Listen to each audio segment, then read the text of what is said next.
Actually ഞാൻ എഴുതാൻ തുടങ്ങിയപ്പോ എനിക്ക് തോന്നുന്നു ഞാൻ ആദ്യമായിട്ട് കേരളീയം ഇപ്പൊ ന്യൂസ് പേപ്പർ പോലെയായിരുന്നു എന്ന് തോന്നുന്നു. അതിലാണ് എന്റെ ആദ്യമായിട്ട് ഞാൻ മലയാളത്തിൽ എഴുതിയപ്പം പബ്ലിഷ് ചെയ്തത്. എനിക്ക് എന്താ പബ്ലിഷ് ചെയ്തതെന്ന് ഇപ്പൊ ഓർമ്മയില്ല. പക്ഷെ അങ്ങനെ ഒരു ഓർമ്മയുണ്ട്.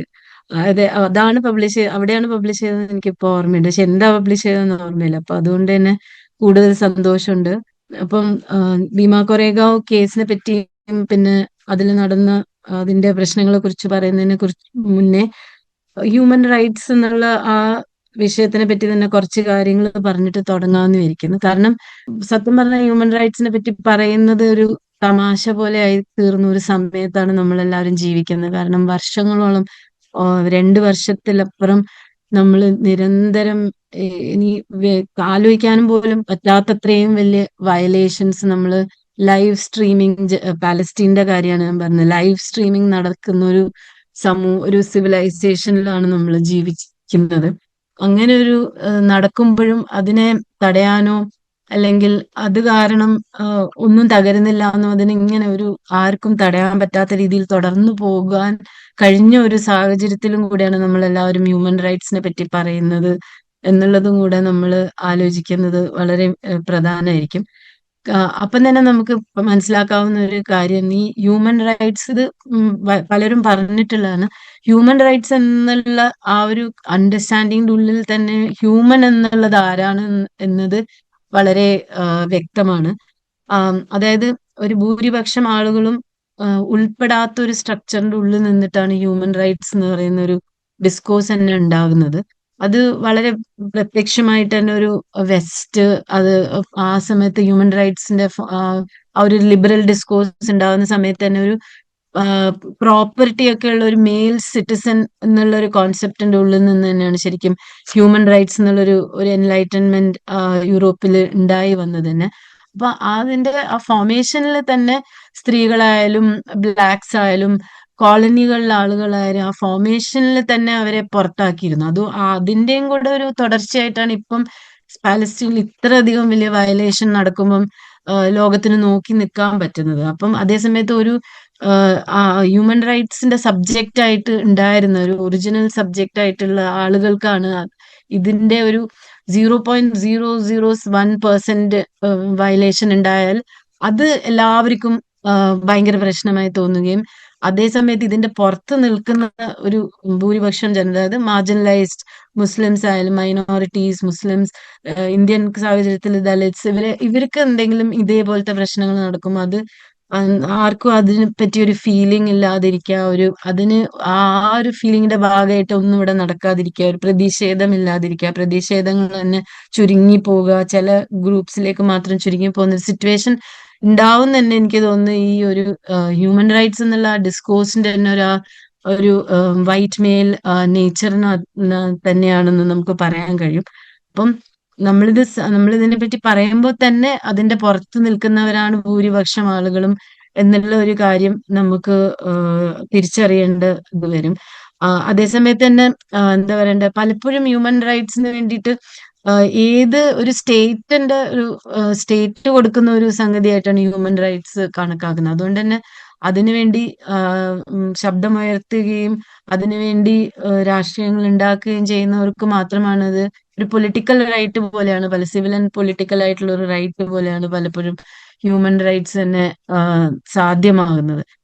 അപ്പം ഇന്ത്യൻ കോണ്ടെക്സ്റ്റിൽ ഇത് വളരെ പ്രധാനമാണ്. ഇപ്പം എനിക്ക് ഇപ്പം പലപ്പോഴും ഇതിനെ പറ്റിയൊക്കെ ഒരു തിയറിറ്റിക്കൽ നോളജ് ആയിരുന്നു ഇതുവരെ ഉണ്ടായിരുന്നത്. പക്ഷെ ഇപ്പൊ ഈ കേസിൽ എന്റെ ഭർത്താവ് ഹാനി ബാബു 12ാമത്തെ ആളായിട്ട് ഈ കേസിൽ അറസ്റ്റ് ചെയ്യപ്പെട്ടതിന് ശേഷം ഇതിനെയൊക്കെ ശരിക്കും അടുത്തുനിന്ന് നമുക്ക് കാണാൻ കഴിയുകയും, അതിന്റെ ഒരു എന്താ പറയുക, ഇതിന്റെ എത്രമാത്രം ഒരു പ്രഹസനമാണ് നമ്മൾ ഇതിനെ പറ്റി സംസാരിക്കുമ്പോൾ നടക്കുന്നത് എന്നുള്ളത് മനസ്സിലാക്കാൻ, വളരെ അടുത്ത് തന്നെ മനസ്സിലാക്കാനും കഴിഞ്ഞിട്ടുണ്ട്.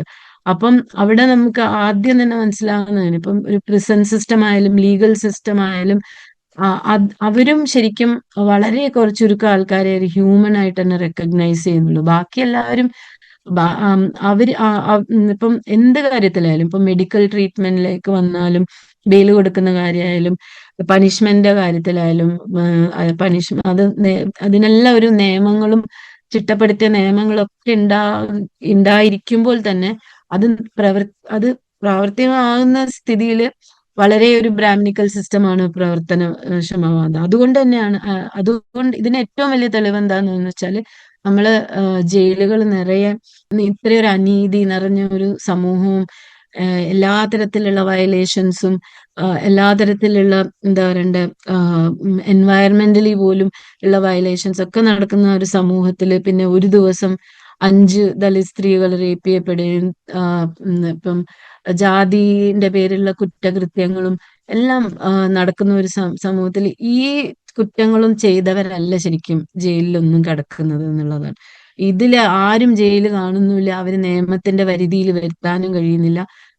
അപ്പം അവിടെ കിടക്കുന്നത് ഒരു തരത്തിൽ അധികാരമില്ലാത്ത, ഇതിനെതിരെ പൈസ കൊടുത്തിട്ടോ എന്തെങ്കിലും ഒരു ഒതുക്കി തീർക്കാൻ കഴിയില്ലാത്തവർ, അത് എന്താണ് ഒരു അത് അധികാരമില്ലാത്ത ആൾക്കാർ, പൈസ മാത്രമല്ല അധികാരം ഇല്ലാത്ത ആൾക്കാരാണ് പലപ്പോഴും ജയിലിൽ വരുന്നത് എന്ന് കാണുമ്പോൾ, ജയിലുകൾ നിറയ്ക്കുന്നത് എന്ന് കാണുമ്പോൾ നമുക്ക് ശരിക്കും മനസ്സിലാവുന്ന ഒരു കാര്യം എന്ന് വെച്ചാൽ അതെങ്ങനെയാണ് അത് സാധ്യമാവുന്നത്, എങ്ങനെയാണത് ഇത്രയധികം മാർജിനലൈസ്ഡ് ആൾക്കാർ ജയിലിൽ വരുന്നത്. അത് അപ്പൊ മറ്റുള്ളവരൊന്നും നിയമത്തിന് മുന്നിൽ വരുന്നതേ ഇല്ലേ, അല്ലെങ്കിൽ വന്നിട്ടും അവര് രക്ഷപ്പെട്ടു പോകുന്നതാണോ എന്നുള്ള ഒരു ചോദ്യം വരും. അപ്പൊ ഈ നിയമവ്യവസ്ഥ എന്നുള്ള പറയുന്നത് എന്താണെന്നുള്ളൊരു ചോദ്യം നമുക്ക് കാണാൻ കഴിയും. ഇപ്പം ജയിലിലൊക്കെ നമ്മൾ പോകുമ്പോൾ, ജയില് വിസിറ്റ് ചെയ്യാനൊക്കെ പോകുമ്പോൾ, മഹാരാഷ്ട്രയിലെ തലോജ ജയിലിലാണ് എൻ്റെ ഹസ്ബൻഡ് കടന്നിരുന്നത്. അപ്പൊ അവിടെ ജയിലിന്റെ പുറത്ത് നിറച്ചും പാവപ്പെട്ടവരും പിന്നെ മുസ്ലിം സമുദായക്കാരും വളരെ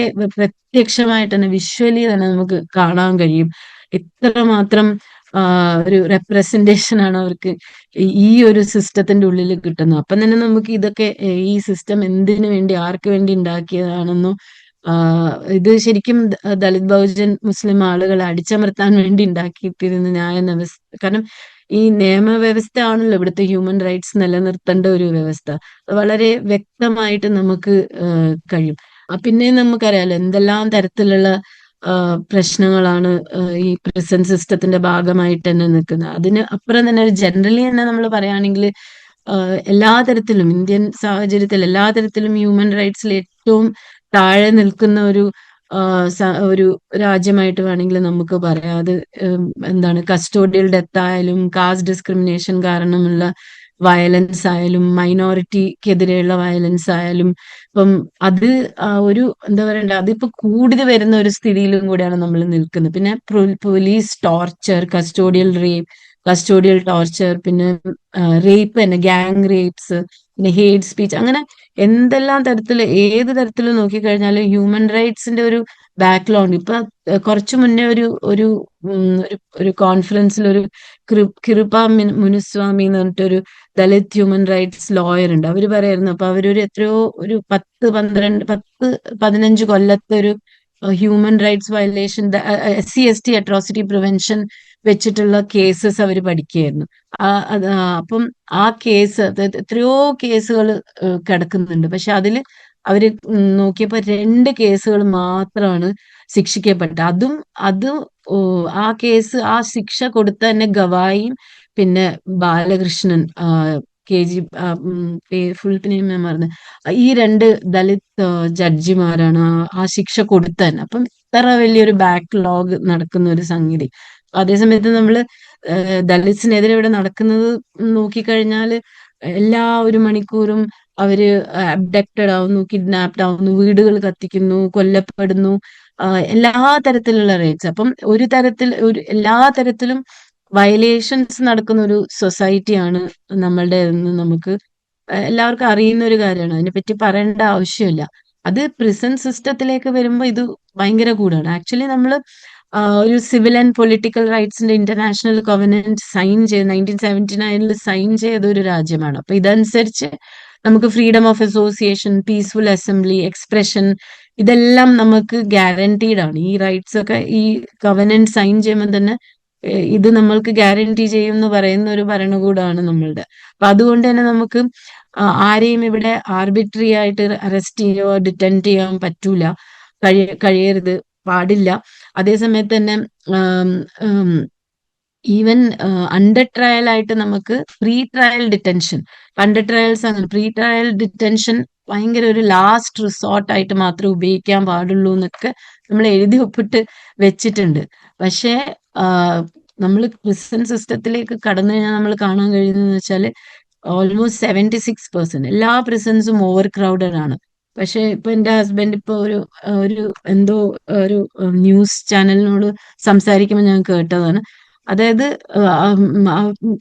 ആരോടെങ്കിലും കൂടെ താമസിക്കുന്ന പ്രിസണേഴ്സിനോട് നിങ്ങൾ എന്താണ് നിങ്ങളെ കേസ്, എത്ര കാലത്താണ് നിങ്ങൾ കൺവിക്റ്റഡ് ആയി എന്ന് ചോദിക്കുമ്പോൾ അവര് പറയുന്നത് ഞങ്ങൾ അണ്ടർ ട്രയൽ ആണ്, ഞങ്ങൾ കൺവിക്ഷൻ കിട്ടിയിട്ടില്ല. അപ്പം കൺവിക്ഷൻ കിട്ടിയവർ വളരെ കുറവാണ്. അപ്പൊ ഇത് പ്രിസണിൽ പോകുമ്പോൾ ഇവർ ആദ്യമായിട്ട് ഇവർ മനസ്സിലാക്കുന്ന ഒരു വലിയൊരു കാര്യമാണ്, ഈ പ്രിസൺ ബാരക്ക് ഒരു ചെറിയൊരു ഹാള് പോലെയാണ് ബാരക്ക്.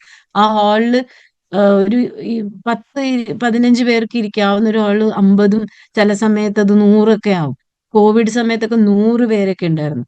അങ്ങനെ ഒരു സ്ഥലത്ത് ആ 100 പേര് ഓവർ ക്രൗഡിന്റെ അൾട്ടിമേറ്റ് ഓവർ ക്രൗഡിങ് നടക്കുന്ന സമയത്ത് അതില് 70% പേരും എന്താണ് അണ്ടർ ട്രയൽസ് ആണ്, കൺവിക്ഷൻ നേടാത്തവരാണ്. ആൻഡ് ഈ ഒരു സിറ്റുവേഷൻ വർഷങ്ങളോളം നീണ്ടു നിൽക്കും. അപ്പൊ ഞങ്ങളെ കേസിൽ തന്നെ ബാബുവിന് 5.5 കൊല്ലം അണ്ടർ ട്രയൽ ആയിട്ട് നിൽക്കേണ്ടി വന്നു. അപ്പം പുറമേയുള്ള ആൾക്കാരോടൊക്കെ, ഞങ്ങളുടെ ഫ്രണ്ട്സിനോടൊക്കെ പറയുമ്പോൾ അവർക്ക് ഇത് വിശ്വസിക്കാൻ കഴിയില്ല. അപ്പം മറ്റു രാജ്യങ്ങളിലൊക്കെ ഇത് ഏറ്റവും കുറവാണ് അണ്ടർ ട്രയൽ ആയിട്ട് നിർത്താന്ന് പറയുന്നത്, ഒരിക്കലും ചെയ്യാത്തതാണ്. അപ്പൊ അത് ശരിക്കും പറഞ്ഞാൽ ഏറ്റവും വലിയൊരു ഹ്യൂമൻ റൈറ്റ്സ് വയലേഷൻ അല്ല. നിങ്ങളൊരു ഇന്റർനാഷണൽ കൊവനന്റ് സൈൻ ചെയ്തിട്ട് ഇങ്ങനെ ഫ്രീഡം ഓഫ് എന്താണ് ഇങ്ങനെ ഏറ്റവും ലാസ്റ്റ് റിസോർട്ടായി മാത്രം അത് ഭയങ്കരമായിട്ട് എന്തെങ്കിലും പ്രശ്നങ്ങൾ, അതായത് ഇയാളെ പുറത്ത് വിട്ടിട്ട് കേസ് ട്രയൽ കാത്തു നിൽക്കുകയാണെങ്കിൽ എന്തെങ്കിലും ഇയാള് രക്ഷപ്പെട്ടു പോകുമോ അല്ലെങ്കിൽ തെളിവ് നശിപ്പിക്കുമെങ്കിൽ മാത്രം ചെയ്യേണ്ട ഒരു കാര്യത്തിൽ എന്തിനാണ് നമ്മൾ ജയിലുകൾ ഇങ്ങനെ നിറയ്ക്കുന്നത്? കാരണം ജയിൽ തന്നെ ഒരു വലിയൊരു ഇൻസ്റ്റിറ്റ്യൂഷൻ പോലെയാണ്. അവിടെ പലതരം ബിസിനസ്സാണ് നടക്കുന്നത്. ആ ഒരു ബിസിനസ് നടത്തിക്കൊണ്ടുപോകാനും അവിടെ ഒരു പോപ്പുലേഷൻ ആവശ്യമുണ്ട്, ഒരു കോൺസ്റ്റിറ്റ്യൂഷൻ ആവശ്യമുണ്ട്. എനിക്ക് തോന്നുന്നതാണ് കേട്ടോ, ഇത് എന്റെ അഭിപ്രായമാണ്. ഇതാ ഒരു കാര്യം ഇത് തന്നെയാണ്. അപ്പൊ ആ ഒരു ഇത് നടത്തിക്കൊണ്ടുപോകാൻ വേണ്ടി ഇവിടെ ആളെ നിറയ്ക്കുന്ന ഒരു സംവിധാനം മാത്രല്ല ഈ ഇങ്ങനെ ആളുകൾ ജയിലില് വർഷങ്ങളോളം അവരെ തള്ളി നീക്കുന്നു. അവർക്ക് അവർക്ക് ന്യായം ലഭിക്കുന്നില്ല, അവരുടെ കേസ് ട്രയലിന് വരുന്നില്ല. എന്നാലും അവര് 8 കൊല്ലം 10 കൊല്ലം, ഇതൊക്കെ ആലോചിക്കാൻ പറ്റുന്ന ഒരു കാര്യമാണ്. അങ്ങനെ ആൾക്കാർ കിടക്കുന്നു എന്നൊക്കെ പറയുന്നതിൽ ആർക്കും ഒരു പ്രശ്നമല്ല. അതാണ് ഇത്. കാരണം ഇവര് ഹ്യൂമൻ അല്ല, ഈ ആൾക്കാരൊന്നും ഹ്യൂമൻസ് അല്ല. ഒരു പ്രത്യേക ആൾക്കാർ മാത്രമാണ് ഹ്യൂമൻസും റൈറ്റ്സും ഉള്ള ആൾക്കാർ. ഇത് പ്രിസൺ സിസ്റ്റത്തിന്റെ ഉള്ളിൽ കിടന്നാല് നമുക്ക് ഭയങ്കര നല്ലോണം മനസ്സിലാവും. അപ്പൊ ജഡ്ജിമാരൊക്കെ, അപ്പം അവരൊക്കെ ഓരോ കേസ് മാറ്റി വെക്കുന്നതിന്റെ ഇത് കാണണം, ഒരു ലാഘവത്വത്തോടു കൂടി. ഇതൊരു മനുഷ്യനും അയാൾക്കൊരു കുടുംബവും, അയാൾക്ക് പലപ്പോഴും ഒരു ബ്രെഡ് വിന്നിങ്, അതായത് വീട്ടിൽ പൈസ ഉണ്ടാക്കുന്ന ഒരേ ഒരാളായിരിക്കും. പലപ്പോഴും ഒരു മുതലാളി ചെയ്ത കേസിൽ ആ വീട്ടു വേലക്കാരനെ പിടിച്ചുകൊണ്ടിട്ട് മുതലാളി രക്ഷപ്പെട്ടു പോകുമ്പോൾ വീട്ടു വേലക്കാരനെ പിടിച്ചുകൊണ്ട് പോകുന്ന പോലത്തെ എത്രയോ കേസുകൾ നമ്മൾ കേട്ടിട്ടുണ്ട്. അപ്പൊ അല്ലെങ്കിൽ ഒരു സംഘം ചേർന്നുണ്ടാക്കുന്ന ഒരു എന്തെങ്കിലും ഒരു സാധനം റാക്കറ്റിലൊക്കെ, അതിൽ ഏറ്റവും അത് ലീഡർഷിപ്പ് നിൽക്കുന്ന ആൾക്കാർക്ക് ഒന്നും പറ്റുന്നില്ല. അവർ പ്രൊട്ടക്റ്റഡ് ആയി നിൽക്കുകയും ബാക്കിയുള്ള ഒരു വളരെ മാർജിനലൈസ്ഡ് ഗ്രൂപ്പ് എന്ന് പറഞ്ഞാൽ നമുക്ക് ഇന്ത്യൻ ബ്രാഹ്മണിക്കൽ സിസ്റ്റത്തിൽ ആരാണെന്ന് നമുക്കറിയാം. ദളിത്സ്, ഒബിസിസ്, ആദിവാസീസ്, പ്രത്യേകിച്ചും ദളിത്സ്, ആദിവാസി, മുസ്ലിം ആളുകളെ, അവരെയാണ് പലപ്പോഴും എന്താണ് ശിക്ഷിക്കാൻ തന്നെ കോടതിയിലും ഇതിന്റെ മുന്നിൽ വരുന്ന പോലും അവരാണ്. മറ്റേ നിയമത്തിന്റെ മുന്നിൽ വരുന്നതും കൂടിയില്ല. അതുകൊണ്ട് അവരെ ആരും അറസ്റ്റും ചെയ്യുന്നില്ല, അവരാരും ട്രയലിന് ഇങ്ങനെ അണ്ടർ ട്രയൽ ആയിട്ട് വർഷങ്ങളോളം കിടക്കുന്നില്ല. അപ്പൊ ഇതില് ശരിക്കും വളരെ ക്ലിയർ ആയിട്ട് നമുക്ക് മനസ്സിലാവുന്ന ഒരു കാര്യമാണ് എന്താണ് ഈ ഹ്യൂമൻ എന്നുള്ളത് ഒരു ഒരു നിർവചനത്തിന്റെ പുറത്ത് കിടക്കുന്ന ആളുകളാണ്. പിന്നെ അപ്പൊ ഞങ്ങളെയൊക്കെ കേസിൽ, ഞങ്ങളുടെ ഭീമ കൊറേഗാവ് കേസിലൊക്കെ നമ്മൾ ശരിക്കും ഹ്യൂമൻസ് ആയിട്ട് തന്നെയാണ് നമുക്ക് ആ അംഗീകാരം കിട്ടിയിരുന്നു. കാരണം എഡ്യൂക്കേറ്റഡ് ആണ് പലരും, എന്താണ് ലോയേഴ്സ് ആണ്, പിന്നെ ജേർണലിസ്റ്റുകളാണ്. അപ്പം തന്നെ ആ ഒരു കാറ്റഗറിയിലേക്ക് കടക്കുന്നുണ്ട്. നമുക്ക് മീഡിയയിലായാലും എല്ലാ സ്ഥലത്തായാലും നമുക്ക് ആ ഒരു എന്താ പറയണ്ടേ, ആ ഒരു ഇൻട്രസ്റ്റ് നമ്മുടെ കേസിൽ ആൾക്കാർ വരികയും, അതുകൊണ്ട് തന്നെ പ്രിസന്റെ ഉള്ളിൽ പോയി പോയി കഴിഞ്ഞാൽ ഇവർക്ക് ട്രീറ്റ്മെന്റ് വരെ വ്യത്യാസമായിരുന്നു. പൊളിറ്റിക്കൽ പ്രിസണേഴ്സ് ആയിട്ട് പോകുന്നവരുടെ ആൾക്കാരുടെ ട്രീറ്റ്മെന്റ്. പക്ഷെ അതേസമയത്ത് ഉമർ ഖാലിദിന്റെ ഒക്കെ ഡൽഹി റൈറ്റ് കേസിന്റെ കാര്യം നിങ്ങൾ നോക്കണം, അവരും ഇതുപോലെ എഡ്യൂക്കേറ്റഡ് ആണ്, കോളേജ് വിദ്യാർത്ഥികളാണ്. അവര് പലരും സപ്പോർട്ട് ചെയ്തിരുന്ന അല്ലെങ്കിൽ ഇവിടുത്തെ മൈനോറിറ്റി, ഭയങ്കര മുസ്ലിം മൈനോറിറ്റി സപ്പോർട്ട് ചെയ്തിരുന്ന ഒരു ഇഷ്യൂവിന് വേണ്ടി ഫൈറ്റ് ചെയ്ത NRC. പക്ഷെ അതേസമയത്ത് ഗുൽഫിഷാക്കൊക്കെ ജയിലിന്റെ ഉള്ളിൽ അവർക്ക് മുസ്ലിം ആയതുകൊണ്ട് പല പ്രശ്നങ്ങളും അവർക്ക് നേരിടേണ്ടി വന്നിട്ടുണ്ട്. അപ്പം അപ്പം അതേ സമയത്ത് അങ്ങനെ അല്ലാതെ അതിന്റെ പുറത്ത് നിൽക്കുന്നവർക്ക് കുറെ കൂടെ സൗകര്യങ്ങളും റെസ്പെക്റ്റും. പക്ഷെ അവർക്കാണെങ്കിൽ മുസ്ലിം ആയതുകൊണ്ട് തന്നെ അവരതിനെ പറ്റി പറയുകയും ചെയ്തിട്ടുണ്ട്. അപ്പം അങ്ങനെ ഒരു വ്യത്യാസം ഈവൻ രാഷ്ട്രീയ തടവുകാരുടെ ഇടയിൽ പോലും അങ്ങനത്തെ വ്യത്യാസങ്ങൾ ഉണ്ടാകുകയും, അപ്പൊ എഗെയിൻ നമുക്ക് വളരെ ക്ലിയർ ആയിട്ട് എന്താണ്, ചിലവരൊക്കെ എന്തെങ്കിലും റൈറ്റ്സോ എന്തെങ്കിലും റെസ്പെക്റ്റബിലിറ്റി, ഡിഗ്നിറ്റി എന്തെല്ലാം പുറത്ത് നിൽക്കുന്ന ആളുകളായിട്ട് വരുന്നത് കൂടെ കൊണ്ടാണ്. പിന്നെ ഈ കോടതിന്റെ സിസ്റ്റം പറഞ്ഞു കഴിഞ്ഞാൽ എത്രയോ 33 കോടി ഓളം കേസുകൾ കുടുങ്ങി കിടക്കുക ഇതില്. അപ്പൊ ഈ കേസുകളുടെ വലുപ്പം, ഞാനിപ്പോ കോടതിയിലൊക്കെ പോകുമ്പോൾ നമ്മളിങ്ങനെ കാണും, ഇങ്ങനെ ഫയലുകൾ ഇങ്ങനെ കൊണ്ടുപോകുന്നുണ്ടാവും.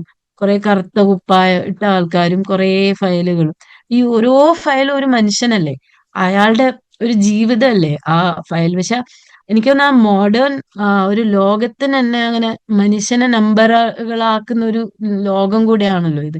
അപ്പൊ അതിന്റെ ഏറ്റവും ഒരു ഭീതി അത് എല്ലാ സംഗതിയിലും ഉണ്ട്. ഇത് പ്രിസൺ സിസ്റ്റത്തിലും നിയമവ്യവസ്ഥയിലും മാത്രമല്ല. മനുഷ്യൻ നമ്പർ ആണ്. ഇപ്പൊ കോളേജിലായാലും നമ്മൾക്ക് ഒരു നമ്പറാണ്. ഇപ്പൊ നമ്മൾ ആധാർ കാർഡിലായാലും നമ്മളൊരു നമ്പറാണ്. പക്ഷെ അതൊരു പ്രിസൺ സിസ്റ്റത്തിൽ വരുമ്പോൾ ഇതിന്റെ ഒരു പ്രശ്നം ഭയങ്കരമായിട്ട് നമുക്ക് മനസ്സിലാവും. കാരണം നമുക്ക് ഈ ഫയലുകൾ നമുക്ക് കാണാം, ഈ നമ്പറുകളായിട്ട് മാറിപ്പോയ മനുഷ്യരെ നമുക്ക് കാണാം. അതേ സമയത്ത് അവർക്ക് വേണ്ടി അവര് ജയിലിനുള്ളിൽ ഇങ്ങനെ ചിലവരൊക്കെ ഭയങ്കര എന്താ പറയണ്ട, വളരെ മാർജിനലൈസ്ഡ് ആയിട്ടുള്ള ഒരു അന്താളിപ്പോട് കൂടിയാണ് അവർ ജയിലിൽ നിൽക്കുന്നത്. അവർക്ക് സംഭവിക്കുന്ന എന്താന്ന് മനസ്സിലാവുന്നില്ല. അവര് പുറത്ത് നിൽക്കുന്ന ആൾക്ക്, അപ്പൊ ഓരോരാള് നമ്മൾ ജയിൽ വിസിറ്റിനൊക്കെ പോകുമ്പോൾ നമ്മളോട് പറയുന്നത്, ഞങ്ങൾക്ക് ഇതായിട്ടൊന്നും ഒരു ബന്ധം ഉണ്ടായിരുന്നില്ല, ഇത് ആദ്യമായിട്ടാണ് ഞങ്ങൾ ഇവിടേക്ക് വരുന്നത്. അത് അവര് പറയാൻ ശ്രമിക്കുന്നത്, നമ്മൾ ക്രിമിനൽ അല്ല, ഞങ്ങൾ ക്രിമിനലായ ആൾക്കാരല്ല, ഞങ്ങൾക്ക് ആദ്യമായിട്ടാണ് ഇങ്ങനത്തെ ഒരു സിസ്റ്റമായിട്ട് ഇങ്ങനെ ഒരു സംഗതി നമുക്ക് ഉണ്ടാവുന്ന. ഇത് വളരെ പാവപ്പെട്ട, വളരെ വയസ്സായ അച്ഛന്മാരും എന്താണ് മാതാപിതാക്കളും എല്ലാവരും നമ്മളോട് പറയുന്നത് നമ്മൾ കേട്ടിട്ടുണ്ട്. അപ്പം ഈ ഫയലുകളുടെ പിറകിലുള്ള ജീവിതങ്ങൾ പലവരും. പിന്നെ വേറൊരു വലിയൊരു സംഗതി എന്ന് വെച്ചാല്, ഇതിനെ ചുറ്റിപ്പറ്റി നിൽക്കുന്ന ഈ വക്കീലന്മാര്, അവര് ഒരു 90% ആൾക്കാരും ഭയങ്കരമായിട്ട് ഇവരെയൊക്കെ എന്താ പറയണ്ട, ചതിക്കുന്ന ആൾക്കാരാണ്. ഏറ്റവും പാവപ്പെട്ട ആൾക്കാർ, അവര് എങ്ങനെയൊക്കെയോ പൈസ ഉണ്ടാക്കി ഇവർക്ക് വക്കീലന്മാർക്ക് കൊടുക്കും. അവർ പൈസ കിട്ടിക്കഴിഞ്ഞാൽ പിന്നെ ഫോൺ സ്വിച്ച് ഓഫ് ചെയ്യുക, അങ്ങനെ ഒരു റാക്കറ്റ് അവിടെ വേറെ നടക്കുന്നത്. അപ്പൊ ഇതെല്ലാം സഹിച്ചിട്ട് ഓരോ കുടുംബത്തിന്റെ കഥകളാണ് നമ്മൾ ഈ ഫയലുകളുടെ പിറകിൽ. പക്ഷെ കോടതിക്ക് അവര് വെറും നമ്പറുമാണ്, വെറും ഫയലാണ്. അപ്പൊ വളരെ എളുപ്പത്തിൽ ഇത് അടുത്ത ഡേറ്റിലേക്ക് വെക്കുക. ഇപ്പൊ ഒരു ഒരു കേസിന് വന്നു കഴിഞ്ഞാൽ ഒന്ന് നോക്കിക്കഴിഞ്ഞാല് ഇത് ഇനി 2 ആഴ്ച കഴിഞ്ഞ് അല്ലെങ്കിൽ ഒരു മാസം കഴിഞ്ഞ്. ഞങ്ങളെ കേസിൽ തന്നെ കഴിഞ്ഞായിട്ട് ബെയിൽ കിട്ടിയത് റോണ വിൽസൺ ആണ്. അപ്പൊ റോണ വിൽസൺ, സുധീർ ധാവ്ലെയാണ് കഴിഞ്ഞ ബെയിൽ കിട്ടിയത്. അപ്പൊ അവർ ഈ കേസിൽ വളരെ പ്രധാനപ്പെട്ട റോണ വിൽസന്റെ കമ്പ്യൂട്ടറിൽ നിന്നാണ് ഡോക്യുമെന്റ്സ് ഒക്കെ കണ്ടെത്തിയിരുന്നത്.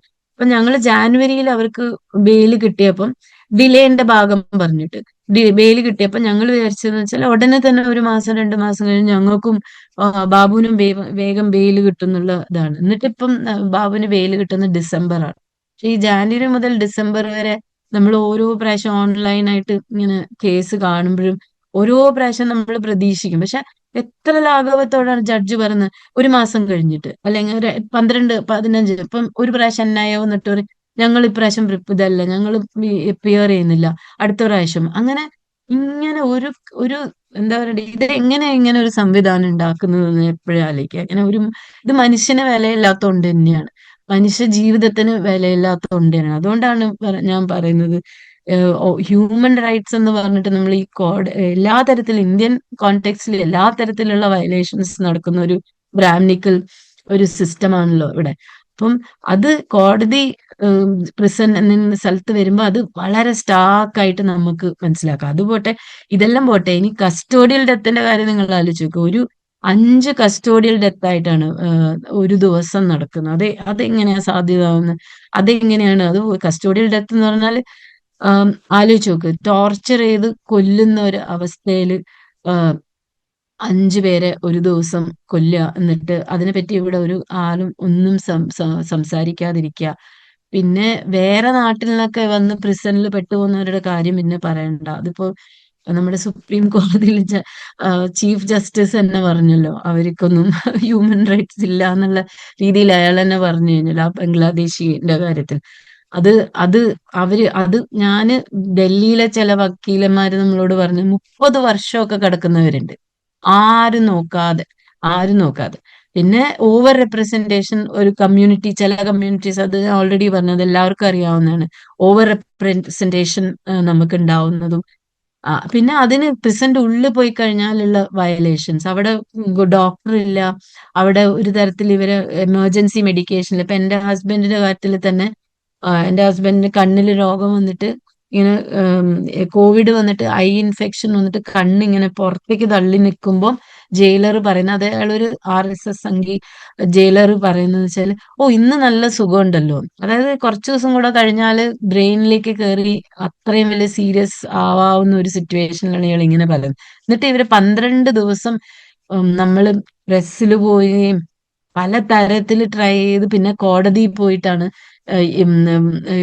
ഇവരൊക്കെ ഒരു വെറും ഹോസ്പിറ്റലിൽ കൊണ്ടുപോകാൻ പോലും നമുക്ക് സാധിക്കുന്നത്. കുറച്ചുകൂടെ വൈകി 1-2 ദിവസം കഴിഞ്ഞാൽ എന്ത് സംഭവിക്കും നമുക്ക് പറയാനില്ല. അപ്പൊ ഇത്രയും ഒരു മീഡിയയില് ഹൈലൈറ്റഡ് ആയിട്ടുള്ള ഒരു കേസിൽ ഇങ്ങനെ സംഭവിക്കുകയാണെങ്കിൽ ബാക്കി ആൾക്കാരുടെ കാര്യം നിങ്ങൾക്ക് ആലോചിക്കാമല്ലോ. അപ്പം ഈവൻ GN സായിബാബന്റെ കേസിൽ തന്നെ പാണ്ഡു നറോട്ടെ എന്ന് പറഞ്ഞിട്ട് ഒരു ആദിവാസി ആക്ടിവിസ്റ്റ് ആണ്.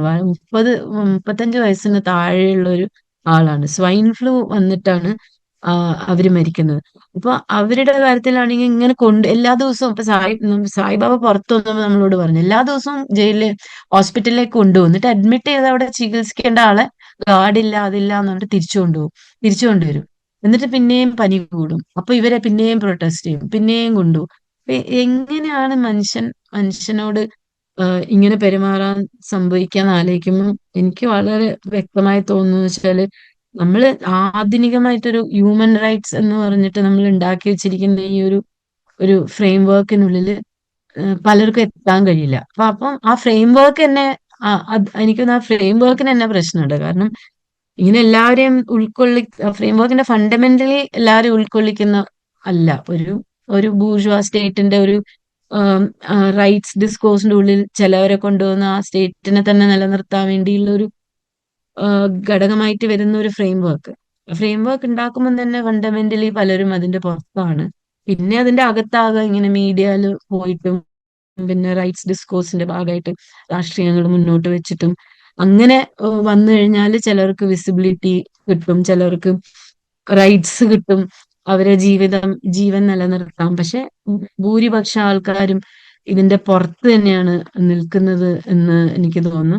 പിന്നെ വേറൊരു കാര്യം എന്ന് വെച്ചാല് നമ്മുടെ കോൺസ്റ്റിറ്റ്യൂഷണലിയും കൂടിയാണ് നമുക്ക് ഇവിടെ നമ്മൾ കാസ്റ്റ് ഡിസ്കോഴ്സിന്റെ ഭാഗത്ത് നിന്ന് നമ്മൾ നോക്കുകയാണെങ്കിൽ ഹ്യൂമൻ റൈറ്റ്സ് എന്ന് പറയുന്നത് 2 തരത്തിൽ. ഒന്ന് കൊളോണിയൽ ആയിട്ട്, ഇപ്പൊ കൊളോണിയൽ ലെഗസി ഭയങ്കരമായിട്ട് ഹ്യൂമൻ റൈറ്റ്സിന്റെ കാര്യത്തിലുണ്ട്. അപ്പൊ ഈ പ്രിസൺസിനൊക്കെ പറ്റി പറയുകയാണെങ്കിൽ ഇപ്പൊ ഹാനി ബാബു കിടന്ന് തലോജ പ്രിസണിൽ 5 മണിക്കാണ് രാത്രിത്തെ ഭക്ഷണം കൊടുക്കുക. 5-6 അങ്ങനെ സൂര്യൻ അസ്തമിക്കുന്ന സമയത്ത് ഭക്ഷണം കൊടുക്കുക. അതൊരു കൊളോണിയൽ ആയിട്ട് ഉണ്ടാക്കിയ ഒരു നിയമത്തിന്റെ തുടർച്ചയാണ്. അപ്പൊ പ്രിസണിന്റെ ഒരു മാനുവൽ തന്നെ അതിൽ പ്രിസണേഴ്സിനെ അടിക്കാവുന്ന മാനുവലിൽ തന്നെ എഴുതി വെച്ചിട്ടുണ്ട്. അപ്പൊ അതൊന്നും റിഫോംഡ് അല്ല. അപ്പൊ പലതും നമ്മുടെ എല്ലാം ഇപ്പൊ റിഫോം ചെയ്യുന്നത് ഈ റൈറ്റ് വിങ് റിഫോം ചെയ്യുമ്പോൾ നമുക്കറിയാലോ, അത് കൂടുതൽ എക്സ്ട്രീം വയലന്റ് ആ ഒരു രീതിയിലേക്കാണ് അവർ റിഫോം ചെയ്യുന്നത്. അപ്പൊ പലപ്പോഴും നമ്മുടെ പ്രിസണിനായാലും പല റൈറ്റ്സ് ആയാലും അതിന്റെ ഒരു കൊളോണിയൽ ലെഗസി തന്നെ അതിനകത്തേക്ക് ഉണ്ട്. അപ്പം അതിന്റെ ഒരു തുടർച്ചയായിട്ടാണ് ഇവിടുത്തെ നിയമവ്യവസ്ഥയും മുന്നോട്ട് പോകുന്നത്. അതിന്റെ അപ്പുറം നമുക്കൊരു ഇമാജിനേഷൻ പോലും ഇല്ല.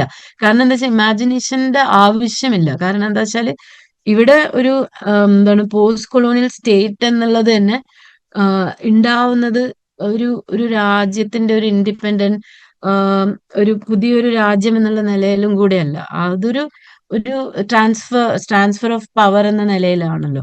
അപ്പൊ അതുകൊണ്ട് തന്നെ ഇത് റിഫോം ചെയ്യണം എന്നുള്ളത് ഈ പുതുതായി പവർ കിട്ടിയ സവർണർക്ക് അത് ആവശ്യമില്ല. അവർക്ക് ഈ കൊളോണിയൽ നിയമങ്ങളാണ് വേണ്ടത്. കാരണം അവരെന്നെ ഒരു കോളനൈസർ ആണ്. അവര് പുതിയൊരു കോളനിയാണ് അവരുണ്ടാക്കുന്നത്. അപ്പൊ പുതിയ കോളനിക്ക് എന്ത് കോളനൈസറിന്റെ നിയമങ്ങളല്ലേ ഏറ്റവും എളുപ്പത്തിൽ ഏറ്റവും ഉപകാരപ്പെടുക. അതുകൊണ്ട് തന്നെയാണ് അതിന് ഇത്ര കാലങ്ങളായിട്ടും ഒരു ചെറിയ കാര്യം ഞാൻ പറഞ്ഞില്ല, 5 മണിക്ക് ഭക്ഷണം കൊടുക്കുക എന്നുള്ളത് പോലും മാറ്റിയിട്ടില്ല. അത് പിന്നെ വേറൊരു കാര്യം എന്ന് വെച്ചാൽ പ്രിസണിൽ മുഴുവനും ഈ ദളിത് ബഹുജൻ മുസ്ലിം ആളുകളാണെങ്കിൽ അധികാരം മുഴുവനും ഇപ്പം ജുഡീഷ്യൽ സിസ്റ്റമിലെല്ലാം സവർണരാണ്. അപ്പം ഓൾറെഡി ഇപ്പൊ ഒരു കാസ്റ്റ് സ്ട്രക്ചറിന്റെ ഉള്ളിൽ നിൽക്കുന്ന സവർണർ എങ്ങനെയായിരിക്കും ഇവരെ കാണുക? അപ്പൊ ഇവരെ ഹ്യൂമൻ ആയിട്ട് അവർ കാണുന്നുണ്ടാവും. അവർക്ക് എപ്പോഴും കാസ്റ്റ് എന്ന് പറയുന്നത് തന്നെ എന്താണ്? ഹ്യൂമൻസ് തമ്മിലുള്ള ആ ഒരു ഡിവിഷൻ ആണല്ലോ. ചിലവര് ഒരു ഹൈറാർക്കി ആണല്ലോ. അപ്പം ചിലവര് കുറച്ചുകൂടെ വലിയ ഹ്യൂമൻ, ഏറ്റവും താഴ്ന്ന ആൾക്കാര് അവരെക്കാളും താഴ്ന്ന ഹ്യൂമൻ എന്നുള്ള ഒരു കോൺസെപ്റ്റിനെ തന്നെ ഡിവിഷൻ ചെയ്യുന്ന ഒരു കോൺസെപ്റ്റ് ആണല്ലോ കാസ്റ്റ്. അപ്പം സവർണര് ഇങ്ങനെ ഡോമിനേറ്റ് ചെയ്യുന്ന ഒരു സിസ്റ്റം, അതില് പിടിക്കപ്പെടുന്നതും ശിക്ഷിക്കപ്പെടുന്നതും ഒക്കെ കീഴാളര്. അപ്പൊ എങ്ങനെയായിരിക്കും അവർ തമ്മിലുള്ള എൻഗേജ്മെന്റ് എന്തായിരിക്കും? തീർച്ചയായിട്ടും വളരെ വയലേറ്റീവ്, വളരെ വയലന്റ് ആയിരിക്കും. അതുകൊണ്ട് തന്നെ ബാബു ഇങ്ങനെ ഹനി ബാബു ഒക്കെ പുറത്തു വന്നവര് ഭീമ കൊറേക കേസിൽ അവർ പറയണ്ടായിരുന്നു, അവർക്ക് ഇരിക്കാൻ പോലും സമ്മതിക്കില്ല. പോലീസിന്റെ മുന്നിൽ ഇവർക്ക് ഇരിക്കാൻ പോലും പാടില്ല. മഹാരാഷ്ട്ര പോലെയുള്ള ജയിലുകളിൽ അവര് നിൽക്കാൻ പോലും പാടില്ല, അവർ ഇരുന്നോളണം. അവര് പോലീസിനെ കണ്ടു കഴിഞ്ഞാൽ അവര് നിലത്തിരിക്കണം. നിലത്തിരുന്നിട്ട് ഇങ്ങനെ തവള ചാടുന്ന പോലെ ഇങ്ങനെ ചാടണം. ആലോചിച്ച് നോക്ക്. പിന്നെ ഞങ്ങൾ തന്നെ യു.പിയില് നമ്മൾ കണ്ടിട്ടുണ്ട്, ലോക്കപ്പ് എന്ന് പറയുന്ന സാധനം ഒരു കൂട് പോലെയാണ്. ശരിക്കും ഒരു കൂട് പോലെയാണ്. 3 ഫീറ്റ് നീളമുള്ള അതിന്റെ ആ കൂടിന്റെ ഉള്ളിലാണ് ആൾക്കാരെ ഇട്ടിട്ടുള്ള. ബാബു ജയിലിൽ പോകുന്നതിന് മുന്നേ എന്തോ കാര്യത്തിന് പോലീസ് സ്റ്റേഷൻ വേറെ എന്തോ ഒരു സർട്ടിഫിക്കറ്റ് അങ്ങനെ എന്തോ ഒരു കാര്യത്തിന് പോയപ്പം എനിക്ക് ഇപ്പോഴും ഓർമ്മയുണ്ട്. ബാബു ജയിലിൽ പോയപ്പോ ഞാൻ ആ ഫോട്ടോ നോക്കിയിരുന്നു. ആ ഞങ്ങളുടെ വീട്ടിന്റെ അടുത്തുള്ള ഒരു പ്രിസണിൽ നിന്നുള്ള ഒരു ഫോട്ടോ ആണ്. ഒരു കൂടിനുള്ളിൽ ഒരാളെ ഇട്ടിരിക്കുകയാണ്. അപ്പൊ ഇത്തരത്തിലുള്ള ഒരു വയലേഷൻ എന്തുകൊണ്ടാണ് നടക്കുന്നത്? അത് ആ അത് എന്ന് വെച്ചാൽ ഇവിടെ അധികാരത്തിൽ നിൽക്കുന്ന ഒരു സവർണ സമൂഹം, അവര് ഭരിക്കുന്ന ആൾക്കാരാണ്. അവരെയാണ് ഇവര് ഇങ്ങനെ നിയന്ത്രിച്ച് പ്രിസൺസിന്റെ ഉള്ളിൽ നിൽക്കുന്നത്. അപ്പം അതുകൊണ്ട് തന്നെ നമുക്ക് കോൺസ്റ്റിറ്റ്യൂഷണലി ആണ് പലപ്പോഴും. പിന്നെ വേറെ കൾച്ചറലി നമ്മൾ എന്തൊരു വയലന്റ് സൊസൈറ്റിയാണ്. കൾച്ചറലി ഇപ്പൊ തന്നെ ഛത്തീസ്ഗഡിലെ അയാളെ ലിഞ്ച് ചെയ്തു തോന്നില്ല. അതൊക്കെ ഇങ്ങനെ എന്താ പറയണ്ടേ, ഒരു ഒരു അതിനെ പറ്റിയുള്ള ഒരു ഇതെന്ന് വെച്ചാല് അത് ഇങ്ങനെ എന്താണ്, ഉം ഉം, ഇവരുടെ ഒരു പ്രൊപ്പഗാൻഡ കാരണമാണ് ആളുകൾ ഇങ്ങനെ ഇവർക്കെതിരെ തിരിഞ്ഞു, നുഴഞ്ഞുകയറ്റക്കാർക്കെതിരെ തിരിഞ്ഞു. പക്ഷെ ഇങ്ങനെ ആ പ്രൊപ്പഗാൻഡ വർക്ക് ചെയ്യുന്നത്, പ്രൊപ്പഗാൻഡ അവർക്ക് വർക്ക് ചെയ്യാൻ പറ്റുന്ന ഒരു സൊസൈറ്റിയാണ് നമ്മളുടെ. അത് പറഞ്ഞു കഴിഞ്ഞാൽ വിശ്വസിക്കുന്ന ആൾക്കാരാണ്. അങ്ങനെ അത്രയും കൾച്ചറലി നമ്മളൊരു വയലന്റ് ഒരു കാസൽ സൊസൈറ്റി തന്നെയാണ്. ഒരു അതുകൊണ്ട് കൂടിയാണ് അവർക്ക് എന്താണ് ഭയങ്കരമായിട്ട് അങ്ങനത്തെ ഒരു സാധനം ആ റൈറ്റ് വിങ് ഗ്രൂപ്പ്സിന് അത് ഉപയോഗിക്കുകയാണ് ചെയ്യുന്നത്. അല്ലാതെ അവര് ഇവിടെ ഉണ്ടാക്കിയിട്ട് ആൾക്കാരെ ഇങ്ങനെ ഫീഡ് ചെയ്യുന്ന ഒരു സാധനമല്ല. അത് ഓൾറെഡി ആൾക്കാരുടെ മാനസികാവസ്ഥ അങ്ങനെയാണ്. ഞാനും നിങ്ങളും, അതാണ് അംബേദ്കർ അനീലേഷൻ ഓഫ് കാസ്റ്റിൽ വരുന്നത്. ഒരു പബ്ലിക് ഇപ്പൊ മോഡേൺ ഹ്യൂമൻ റൈറ്റ്സ് ഡിസ്കോഴ്സിന് ഭയങ്കരമായിട്ട് ആവശ്യം വരുന്നത് ഒരു പബ്ലിക് എന്നുള്ള ഒരു കോൺസെപ്റ്റ്. ആ പബ്ലിക് എന്നുള്ള കോൺസെപ്റ്റ് തന്നെ നമുക്ക് കാസ്റ്റ് ഉണ്ടെങ്കിൽ ഉണ്ടാവില്ല. കാസ്റ്റ് ഉണ്ടെങ്കിൽ ഉണ്ടാകാൻ അസാധ്യമായിട്ടുള്ള ഒരു കോൺസെപ്റ്റ് ആണ്. അപ്പൊ അതുകൊണ്ട് തന്നെ നമുക്ക് സാംസ്കാരികമായിട്ട് ഭയങ്കരമായിട്ട് വയലന്റ് ആയിട്ടുള്ള ഒരു സൊസൈറ്റിയാണ്. അപ്പൊ നമ്മൾ ഈ ഒരു സംസ്കാരത്തിന്റെ ഉള്ളിലേക്കാണ് കോൺസ്റ്റിറ്റ്യൂഷൻ വരുന്നത്. അതുകൊണ്ടാണ് അംബേദ്കർ പറയുന്നത്, കോൺസ്റ്റിറ്റ്യൂഷൻ സമർപ്പിച്ചുകൊണ്ട് അംബേദ്കർ പറഞ്ഞിരുന്നത് എന്താണ്, നമ്മളൊരു ലൈഫ് ഓഫ് കോൺട്രഡിക്ഷൻസിലേക്ക് കയറാണ്. അപ്പൊ രാഷ്ട്രീയത്തിൽ നമുക്ക് ഇക്വാലിറ്റിയും സോഷ്യൽ ആൻഡ് എക്കണോമിക് ലൈഫിൽ ഇൻഇക്വാലിറ്റി ഉള്ള ഒരു ലോകത്തേക്കാണ് നമ്മൾ എൻറ്റർ ചെയ്യുന്നത്. കോൺസ്റ്റിറ്റ്യൂഷൻ എഴുതിയ ആളാണ് പറയുന്നത്. അതായത് കടലാസിൽ നമുക്ക് എല്ലാതരം ഇക്വാലിറ്റിയും ഉണ്ട്. അത് നമ്മളെ നിയമങ്ങൾ നോക്കിയാലുണ്ട്, എല്ലാതരം നിയമങ്ങളും ഉണ്ട്. ആൻഡ് ഇവിടെ എല്ലാ രാഷ്ട്രീയങ്ങളും ചോദിക്കുന്നത് പുതിയ നിയമങ്ങൾക്കും കൂടിയാണ്. പക്ഷെ പക്ഷെ ഇവിടെ നടക്കുന്ന നിയമം ഞാൻ നേരത്തെ പറഞ്ഞില്ലേ, കൃപ മുനിസ്വാമിയുടെ കാര്യം പറഞ്ഞു. അവര് പഠിച്ച, അവര് PhD സ്കോളറാണ്. അവര് SC ST prevention of atrocity ആക്ടിനെ പറ്റി പഠിക്കുന്ന സ്കോളർ. അപ്പൊ അവര് പറയുന്നത് വെച്ചാൽ ഇത്രയും കേസുകൾ ഉണ്ടായിട്ട് 2 കേസിലാണ് വിധി വന്നിരിക്കുന്നത്. എല്ലാതരം നിയമങ്ങളും കോൺസ്റ്റിറ്റ്യൂഷനിൽ ഉണ്ടെങ്കിലും നമ്മുടെ ഒരു സൊസൈറ്റിയുടെ ഒരു സോഷ്യൽ ആൻഡ് എക്കണോമിക് ലൈഫിന്റെ ഉള്ളിലുള്ള ഈ ഹൈറാർക്കിക്കൽ കാസ്റ്റ് സിസ്റ്റം, ആ കാസ്റ്റ് സിസ്റ്റത്തിനെ മുന്നോട്ട് കൊണ്ടുപോകാൻ വേണ്ടി ഇവിടെ വന്നിരിക്കുന്ന, എന്താ പറയണ്ട, റിലീജിയൻസ് തമ്മിലുള്ള, എന്താ, റിലീജിയസ് ഹിന്ദു ഹെജമണി, ആ കാസ്റ്റ് സിസ്റ്റത്തിനെ നിലനിർത്താൻ വേണ്ടി നിരന്തരം മുസ്ലിമിനെ ഇങ്ങനെ ശത്രുവായിട്ട് ഇങ്ങനെ ഉണ്ടാക്കുന്ന ഒരു, അതൊക്കെ കൾച്ചറലി ഉള്ളതാണ്. അപ്പൊ ആം, ഇത് ഇതിനെ എങ്ങനെ നമുക്ക്, എന്താ പറയണ്ട, ആം, ഈ ഒരു ഇതിനെ എങ്ങനെ നമുക്ക് നിയമങ്ങൾ കൊണ്ട് നമുക്ക് നേരിടാൻ കഴിയുന്നു? നമുക്ക് ശരിക്കും നേരിടാൻ കഴിയില്ല. അതുകൊണ്ട് അതും കൂടെ ഉപയോഗിച്ചിട്ടാണ് റൈറ്റ് വിങ് ഇത്രയും വളരുന്നത്. ഈ കോൺട്രഡിക്ഷൻസ് തന്നെയാണ് ശരിക്കും. കാരണം ആം, ഈ സംസ്കാരം ഇങ്ങനെ വയലന്റ് ആണ്. അപ്പൊ അത് അവരെ ഭയങ്കരമായിട്ട് പൊലിപ്പിക്കുന്നു. എന്നിട്ട് അത് കാരണം ഉണ്ടാകുന്ന വയലൻസിന് ഒരു തരത്തിലും ആരും ശിക്ഷിക്കപ്പെടാത്ത ഒരു രീതിയിലേക്ക് നീങ്ങുന്നു. അല്ലെങ്കിൽ അത് പിന്നെയും പിന്നെയും തുടരുന്നു. അത് നിർത്താനുള്ള ഒരു എക്സിക്യൂട്ടീവ് പവർ ആയാലും ജുഡീഷ്യൽ പവർ ആയാലും ഇവിടെ നിലനിൽക്കുന്നില്ല. അങ്ങനെ ഒരു സിറ്റുവേഷനിലാണ് ഇത് വരുന്നത്. ആൻഡ് പ്രിസന്റ് ഉള്ളിലും ഇത് ഭയങ്കര വളരെ ക്ലിയർ ആണ്. ഈ ഡിവിഷൻസ് ഒക്കെ വളരെ ക്ലിയർ ആണെങ്കിലും അറ്റ്ലീസ്റ്റ് മഹാരാഷ്ട്ര പ്രസിഡന്റ് ഇവര് പറയുന്നത് കേൾക്കുമ്പോൾ കുറെ കൂടെ ആൾക്കാർ അതിൻ്റെ ഉള്ളില്, എന്താണ്, അവര് കോ എക്സിസ്റ്റ് ചെയ്യാൻ ശ്രമിക്കുന്ന ഒരു സിറ്റുവേഷനിൽ അവരതിനെ കുറിച്ച് പറയാറുണ്ട്. അതായത് ഒരു സ്ഥലത്ത് അമ്പലം, ഒരു സ്ഥലത്ത് മസ്ജിദ്, ഒരു ബാരക്കിന്റെ ഉള്ളിൽ തന്നെ അങ്ങനെ വെച്ചിട്ട് അമ്പലത്തിന്റെ പൂജയൊക്കെ കഴിഞ്ഞു കഴിഞ്ഞാല് മഗ്രിബിന് മുന്നേ പൂജകളൊക്കെ കഴിക്കുക എന്നുള്ള രീതിയിൽ അവർ തമ്മിൽ ഒരു കോ എക്സിസ്റ്റ് ചെയ്യുന്ന, ഈവൻ ഫാദർ സ്റ്റാൻ സ്വാമി അതിനെ പറ്റി ഒരു കവിത തന്നെ എഴുതിയിട്ടുണ്ടാവും. അതായത് ഇവിടെ എന്തുണ്ടെങ്കിലും എല്ലാവരും അങ്ങോട്ടും ഇങ്ങോട്ടും ഷെയർ ചെയ്യുന്നു. അപ്പൊ എല്ലാവരും ഇവരെ പോലെ ആവണം എന്ന് പറഞ്ഞിട്ട് ഫാദർ സ്റ്റാൻ സ്വാമി ഇതിന്റെ ഉള്ളിൽ പോയി. കാരണം അവര് ബാരക്കിന്റെ ഉള്ളിലെ ജീവിതങ്ങൾ എങ്ങനെയാന്ന് വെച്ചാൽ അവര് ഇൻഡിവിജ്വൽ ആയിട്ടുള്ള, നമ്മൾ സിനിമയിലൊക്കെ കാണുന്നല്ലോ, വെസ്റ്റേൺ സിനിമയിലൊക്കെ കാണുന്നല്ലോ, ഓരോരോ സെല്ലിന്റെ ഉള്ളിലല്ല ആൾക്കാർ, ഒരു വലിയ ബാരക്കിലേക്ക് കൊണ്ട് ഇതാണ്. എന്നിട്ട് അവിടെ അവർക്ക് വളരെ ചെറിയ സ്പേസിൽ അവർക്ക് എക്സിസ്റ്റ് ചെയ്യണ ഒരു കമ്മ്യൂണിറ്റി ഉണ്ടാക്കിയിട്ട് അവര് എക്സിസ്റ്റ് ചെയ്യുന്നുണ്ട്. പക്ഷെ പുറത്ത് നമ്മൾ നോക്കുമ്പം ഇതിനേക്കാളും ഹൈറാർക്കിയും വയലൻസും കാസ്റ്റ് സിസ്റ്റമും എല്ലാം നമ്മൾ പുറത്ത് നമുക്ക് ഇതിനേക്കാളും കൂടുതൽ കാണാൻ കഴിയും. ഇത് മഹാരാഷ്ട്രയിലെ കാര്യമാണ് കേട്ടോ. പക്ഷെ വേറെ ചില പ്രിസൺസ് ഞാൻ പറയില്ല, തിഹാറിലൊക്കെ പോയി കഴിഞ്ഞാല് കൂടുതൽ വയലന്റ് ആയിട്ടുള്ള പ്രിസൺസ് ആണ്. അവിടെ മുസ്ലിംസിനൊക്കെ വളരെ നിലനിന്ന് പോവാൻ തന്നെ ഭയങ്കര പ്രശ്നമുള്ള ഒരു സിസ്റ്റത്തിലേക്കാണ് വരുന്നത്.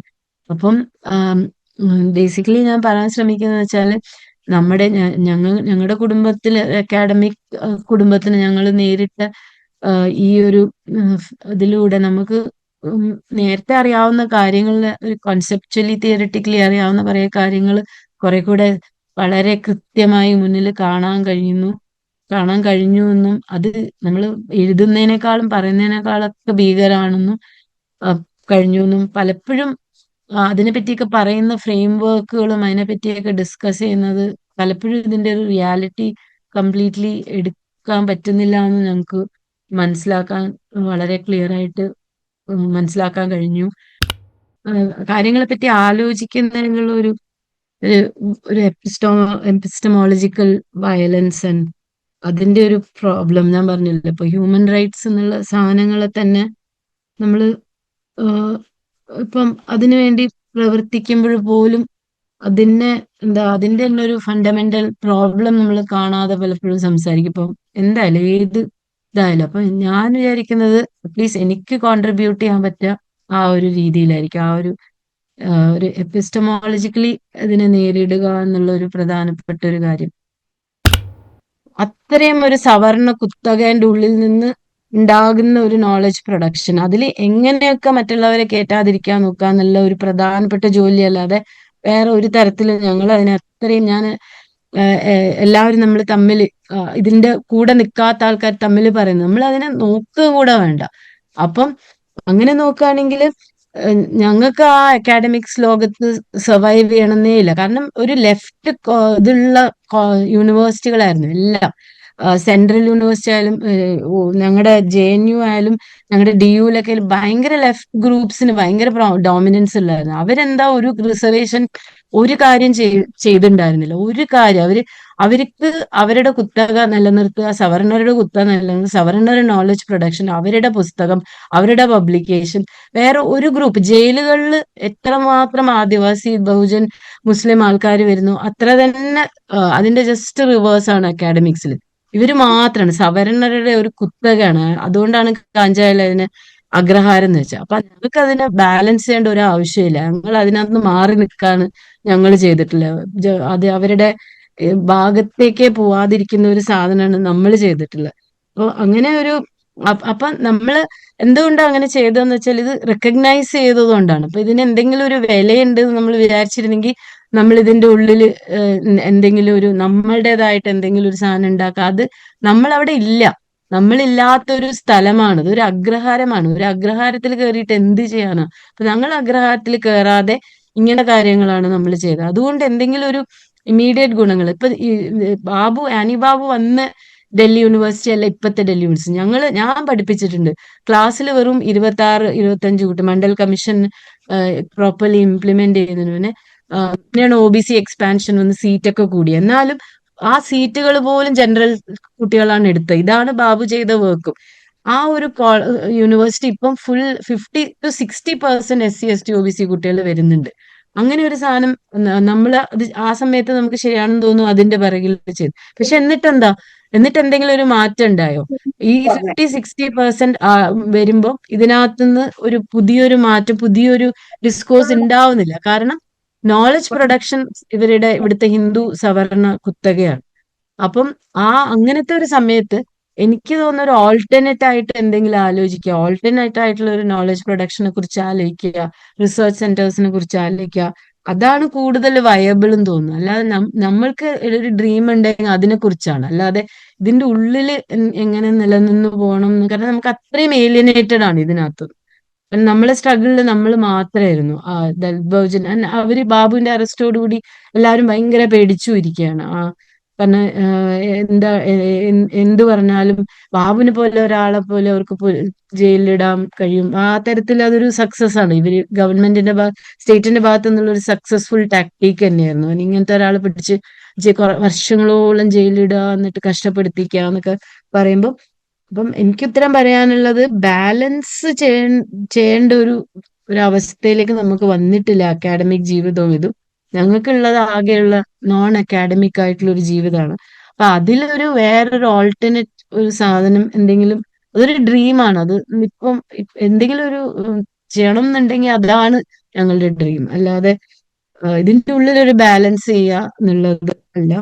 പിന്നെ ഇങ്ങനൊരു റിസ്ക് എടുക്കാന്നുള്ള ഒരു തീരുമാനം അത് പൊളിറ്റിക്കൽ ആകുക എന്നുള്ളതാണല്ലോ. പൊളിറ്റിക്കൽ ആയി കഴിഞ്ഞാൽ പിന്നെ പൊളിറ്റിക്കൽ ആകുന്ന ആൾക്കാർക്ക് പൊളിറ്റിക്കൽ ആകാതിരിക്കാൻ പറ്റൂലല്ലോ. അതൊരു നാച്ചുറൽ ആയിട്ടുള്ള ഒരു കാര്യമാണ്. അതല്ലാതെ ഒരു ഡിസിഷൻ ആണെന്ന് എനിക്ക് തോന്നുന്നില്ല. നമ്മൾ ചെയ്യണോ ചെയ്യണ്ടേ എന്നുള്ളൊരു ഡിസിഷൻ ആണ്. നമ്മളൊക്കെ ഇതിന്റെ ഉള്ളിൽ അങ്ങനെ ആയിപ്പോയ ആൾക്കാരാണ്. അപ്പൊ നമുക്കൊരു പോയിന്റ് ഇല്ല where we took a decision, we had the space or time to take that decision. ഇതാണ് എനിക്ക് ഇതിന് ഉത്തരമായിട്ട് പറയാനുള്ളത്. 3 ആളുകൾ ഇപ്പോഴും ജയിലിലുണ്ട്.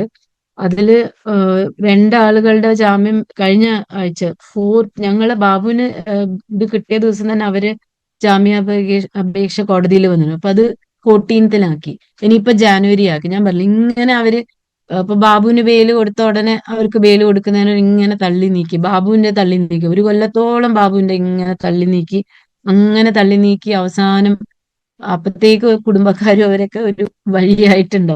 അങ്ങനത്തെ ഒരു സ്ഥിതിയിലാണ് 2 ആൾക്കാർ. വേറെ ആൾക്ക് വേറൊരു കേസും കൂടിയുണ്ട്. അയാളാണ് ഭയങ്കര വലിയൊരു ഹ്യൂമൻ റൈറ്റ്സ് ലോയർ ആയിരുന്നു.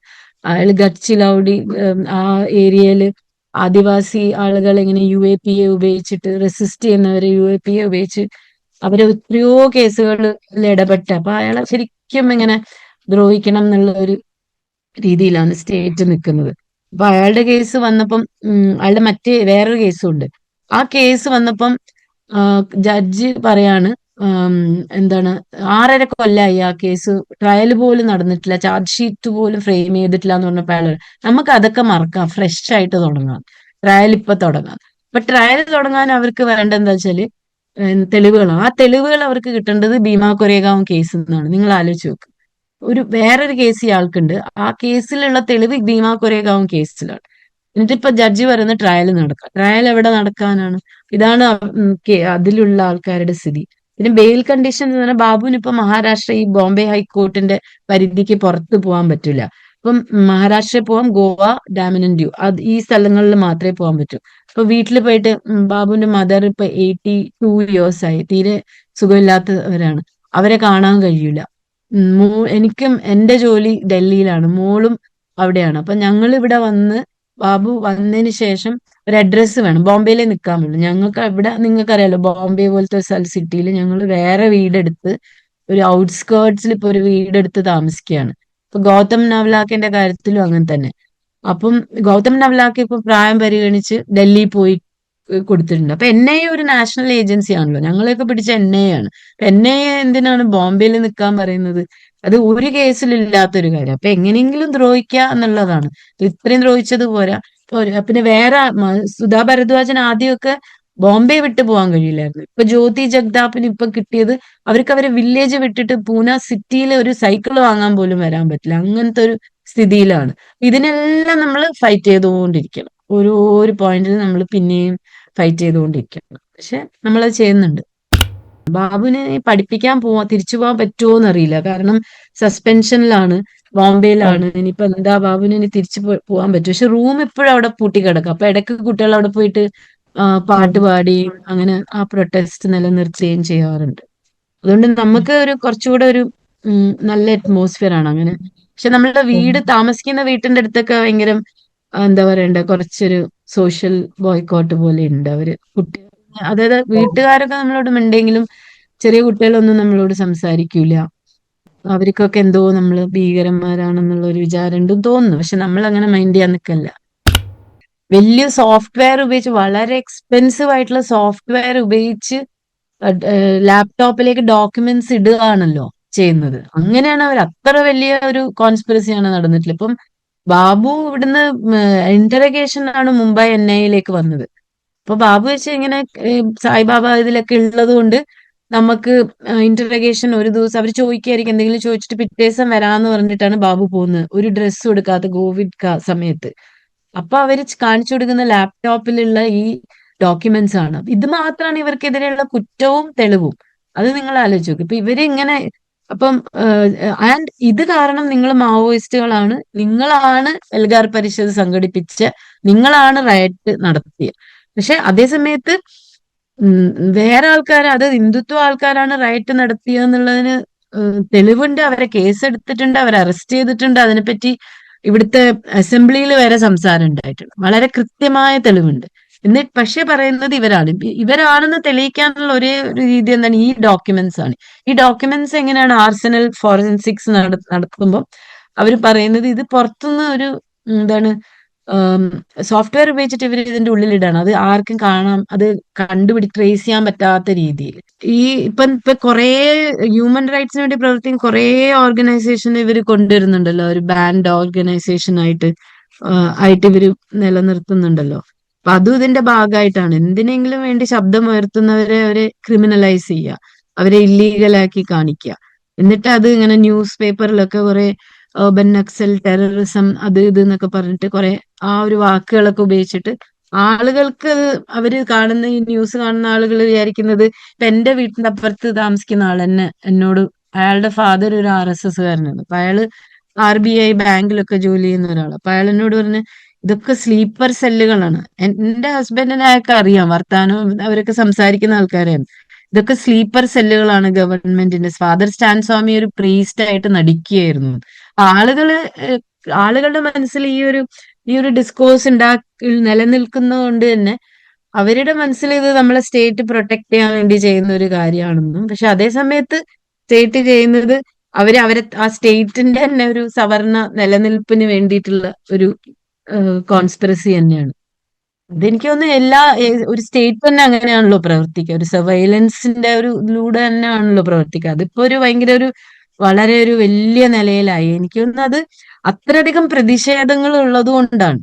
അവർക്ക് അങ്ങനെ വയലന്റ് സ്റ്റേറ്റ് ശരിക്കും പ്രവർത്തിക്കേണ്ടത് ഇത്ര വയലന്റ് ആയിട്ടല്ല. സ്റ്റേറ്റ് എന്ന് പറഞ്ഞാൽ വളരെ ഡെമോക്രാറ്റിക് ആയിട്ടാണ് ഇതൊക്കെ ഈ ഇങ്ങനെ മാനേജ് ചെയ്യേണ്ടത്. പക്ഷെ ഇത്രയും വയലന്റ് ആവുന്ന എനിക്ക് തോന്നുന്നു അത്രയധികം പ്രതിഷേധങ്ങളും അത്രയധികം ഡിസാറ്റിസ്ഫാക്ഷനും അത്രയധികം ആരോ പറഞ്ഞല്ലോ ഇവിടെ എല്ലാ ഭാഗത്തു നിന്നുണ്ട്. അതിന്റെയും കൂടെ ഒരു ബാക്ക്ലാഷും കൂടെയാണ് ഇങ്ങനെ ഒരു ഇത്തരത്തിൽ ഇപ്പം ഡൽഹി യൂണിവേഴ്സിറ്റിയിൽ ഇപ്പൊ കുറെ അവിടെ ഈ എന്താണ് ആ റെഡ് കോറിഡോറിലെ കുറെ സംഗതികൾ ന്യൂസിൽ കൊണ്ടുവരാനും കുറെ അവിടുത്തെ കോൺസ്റ്റിറ്റ്യൂഷൻ ക്ലബിലും പ്രസ് ക്ലബിലും ഒക്കെ കുറെ പ്രസ് മീറ്റ്സ് ഒക്കെ നടത്തിയ കുറെ ആൾക്കാരെ ഇപ്പം അവര് പിടിച്ചോണ്ട് പോവുകയും ടോർച്ചർ ചെയ്യും, പിന്നെ ഓൾമോസ്റ്റ് എൻകൗണ്ടർ ചെയ്യാൻ പോകുന്ന പോലെ ഒക്കെ കുറെ കുട്ടികളെ ഇപ്പൊ അവര് ചെയ്യുന്നുണ്ട്. അപ്പൊ ആര് ശബ്ദം ഉണ്ടാക്കണം, ഇതൊന്നും ചെയ്തില്ലെങ്കിൽ എനിക്ക് തോന്നുന്നു ഇവിടുത്തെ പ്രതിഷേധത്തിന് ഇവർക്ക് തടയാൻ കഴിയില്ല. അപ്പൊ നമ്മൾ കാണേണ്ട ഇവരിത് ചെയ്യുന്നു എന്ന് മാത്രല്ല, പക്ഷെ അത്രയധികം പ്രതിഷേധങ്ങളും ഇവിടെ ഉണ്ട് എന്ന് നമ്മള് എനിക്ക് തോന്നുന്നു രണ്ടും അങ്ങനെയാണ് ഞാൻ ഇതിനെ കാണുന്നത്. ഇവിടെയാണ് ശരിക്കും UAPA ഉപയോഗം വളരെ വ്യക്തമാകുന്നത്.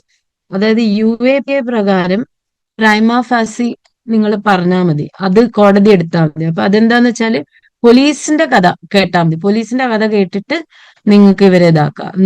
നമുക്കത് ഡിഫെൻഡ് ചെയ്യാൻ കഴിയില്ല. പോലീസിന്റെ കഥ അത് ശരിയല്ല എന്ന് പറയാൻ കഴിയില്ല. ഇങ്ങനത്തെ കാര്യം മെറിറ്റിലേക്ക് പോയി കഴിഞ്ഞാൽ അവര് ഞാൻ ശരിക്കും കണ്ടിട്ട് കോടതിയിൽ തന്നെ മെറിറ്റിലേക്ക് പോകാനേ കഴിയില്ല. ഇപ്പൊ ബാബുവിന്റെ ബെയിൽ അപേക്ഷന്റെ സമയത്ത് വെർണന്റെയും വെർണൻ അരുൺ സുപ്രീം കോടതിയിൽ കുറച്ച് മെറിറ്റിന്റെ ഭാഗം പറഞ്ഞിരുന്നു. അതായത് ഓർഗനൈസേഷൻസിൽ പങ്കെടുക്കുന്നത് കുറ്റകരമല്ല എന്തോ എന്റെ വക്കീൽ പറഞ്ഞപ്പോ ഉടനെ എന്നെ പറഞ്ഞ് മെറിറ്റിലേക്ക് പോകാൻ കഴിയില്ല. അപ്പം മെറിറ്റിലേക്ക് പോകാൻ കഴിയില്ല, അത് ട്രയലിലേ പറ്റുള്ളൂ. അപ്പൊ ഒന്നും പറയാൻ കഴിയില്ല. ശരിക്കും എന്താണ് ഇങ്ങനെ ഒരു സംഗതി വന്നു കഴിഞ്ഞാൽ സുമോട്ടോ സുപ്രീം കോടതിയോ അല്ലെങ്കിൽ ഏതെങ്കിലും ഒരു കോടതി ഇത് ഏറ്റെടുത്ത് ഇതിനെപ്പറ്റി അന്വേഷണം ചെയ്യുന്നതിനോ വരെ ഇത് മീഡിയയിൽ നിലനിൽക്കുകയാണ്. അപ്പൊ മീഡിയയിൽ നമുക്ക് ആദ്യം ഈ കേസിൽ മീഡിയയിൽ ഇവരെല്ലാം ഭയങ്കര ടെററിസ്റ്റ് ആണ്, മോഡീനെ കൊല്ലാൻ നോക്കിയ ആളാണെന്നുള്ളത് മാറിയിട്ട് മീഡിയന്റെ ഒരു ഇമേജ് മാറുന്നുണ്ട്. മീഡിയയിൽ ഇതൊക്കെ വരുമ്പോഴത്തേക്കും ഇവര് വിക്ടിംസ് ആണെന്നുള്ളത് ആ ഒരു ചേഞ്ച് നമുക്ക് വരിക, അത് നമ്മളെ സഹായിക്കുകയും ചെയ്യുന്നുണ്ട്. പക്ഷെ കോടതിയിൽ ഇതിന് ഒരു പ്രാധാന്യമില്ല. കാരണം UAPA അങ്ങനത്തെ ഒരു നിയമമാണ്. അപ്പൊ എന്റെ വക്കീൽ, ബാബുവിന്റെ വക്കീൽ യുഗ്മോഹിത് ചൗധരി, അവരാണ് ഈ കോളി കേസ് ആ കേസിലൊക്കെ ഉണ്ടായ ഭയങ്കര വലിയൊരു വക്കീലാണ്. അപ്പൊ യുഗ്മോഹിത് ചൗധരി പറയുന്നത് വെച്ചാല് ഒരാൾക്കെതിരെ തെളിവ് ഉണ്ടെങ്കിൽ, എന്തെങ്കിലും കുറ്റം ചെയ്ത തെളിവുണ്ടെങ്കിൽ അവരെ പോലീസ് അത് വെച്ചിട്ട് പിടിക്കും, അല്ലെങ്കിൽ UAPA ഉപയോഗിക്കും. അപ്പൊ UAPA ഒന്നും കുറ്റം ചെയ്യാത്തവരെ പിടിക്കാനുള്ള ഒരു നിയമമാണ്. അതുകൊണ്ട് തന്നെ അതിൽ പോലീസ് സ്റ്റോറി മാത്രം കേട്ടിട്ട് ഇവരെ ഇതാക്കുക. അതുകൊണ്ട് ഇതൊന്നും ഒരിക്കലും, അത് നമുക്ക് ഭയങ്കര വിരോധാഭാസമായി തോന്നുന്നു. നമുക്ക് ഭയങ്കര ഇതെല്ലാം വളരെ പ്രൂവൻ ആയിട്ട് ഇവിടെ ഇരിക്കുമ്പോ തന്നെ ഇവരിങ്ങനെ വർഷങ്ങളോളം, ഇത് എപ്പോഴാ പുറത്തു വന്നു? 2021 പുറത്തു വന്നത് ആദ്യത്തെ. എന്നിട്ട് ഇത്രയും കാലം റോണന്റെ ഇതിലാണ് ആദ്യം വന്നത്. ഇത്രയും കാലം റോണ പുറത്തു വന്നത് ഈ കൊല്ലാണ്. അതിനുശേഷം ഇത്രയും കാലം കിടന്നില്ലേ? അത് ട്രയൽ സമയത്തേ വരുള്ളൂ. ട്രയൽ സമയത്ത് വന്നു കഴിഞ്ഞാൽ അത് വേഗം തള്ളി നീക്കും, ഒറ്റയടിക്ക് അത് പോകും. പിന്നെ അവര് പറയാ ഇത് പുറത്തുനിന്നുള്ള ആൾക്കാരാണ് ഇത് ചെയ്തത്, അത് വേറെ കാര്യം. ആർസനൽ ഫോറിൻ ഇതാണല്ലോ, അപ്പൊ ഫോറിൻ ഹാൻഡ് ഉടനെ വരും. പിന്നെ അതേസമയത്ത് ഇവിടുന്ന് ഒരാളോട് ചോദിക്കുകയാണെങ്കിൽ എല്ലാവർക്കും പേടിയാ. അടുത്ത് തന്നെ ആ ഛത്തീസ്ഗഡിലുള്ള മൈഗ്രന്റ് ലേബറേഴ്സിന്റെ ഇതായാലും, ദലിത്സിനെതിരെയുള്ള വയലൻസ് ആയാലും, വിമനെതിരെയുള്ള ആയാലും, കേരളത്തിൽ പ്രത്യക്ഷമായിട്ട് തന്നെ ഒരു ഇത് നടക്കുന്നുണ്ടല്ലോ. അപ്പം അത് എന്താ പറയണ്ടേ, പക്ഷെ കേരളത്തിന്റെ പ്രത്യേകത എന്ന് വെച്ചാൽ ഇങ്ങനെ ഈ ഒരു ഇതാണ്, ഇങ്ങനെ ഒരു അണ്ടർസ്റ്റാൻഡിങ് ആണ് കേരളത്തിനെ പറ്റിയുള്ള ഒരു ഇപ്പൊ ജയിൽ കണ്ടീഷൻ ഒക്കെ നോക്കുക, ആ കാര്യം പറയണം, ഒരു ഉദാഹരണം പറയാം. ജയിൽ കണ്ടീഷൻ ഒക്കെ നോക്കാൻ നമ്മൾ സംസാരിക്കുമ്പോൾ കേരളത്തിലാണെങ്കിൽ നോൺ വെജ് കിട്ടും, ജയിലിൽ കുറച്ചുകൂടെ ഇതാണ്. പക്ഷെ അലനോടും താഹനോടും അലനോടൊക്കെ സംസാരിക്കുകയാണെങ്കിൽ അവരുടെ അനുഭവം അങ്ങനെയല്ല. അവരങ്ങനെയല്ല പറയുന്നത്. പുറമേ നിന്ന് ആൾക്കാർ പറഞ്ഞു വെച്ചാൽ കേരളത്തിലെ ജയിലുകളുടെ സിറ്റുവേഷൻ ഭയങ്കര വ്യത്യാസമാണ്. പക്ഷെ അവര് അനുഭവിക്കുന്ന ജയിൽ അനുഭവം ഇവിടെ അനുഭവിക്കുന്ന ജയിൽ അനുഭവത്തിൽ കുറച്ച് സ്ട്രക്ചറലി കുറച്ച് ഡിഫറൻസ് ഉണ്ടെങ്കിലും അത് ആ അനുഭവം ജയിലനുഭവം തന്നെയാണ്. അവർക്കും ഒരു ഭയങ്കര വളരെ അലനെയൊക്കെ ഭയങ്കര സോളിറ്ററി കൺഫൈൻമെന്റിൽ ഇടുകയൊക്കെ ചെയ്തത് കേരള ജയിലിൽ തന്നെയാണല്ലോ.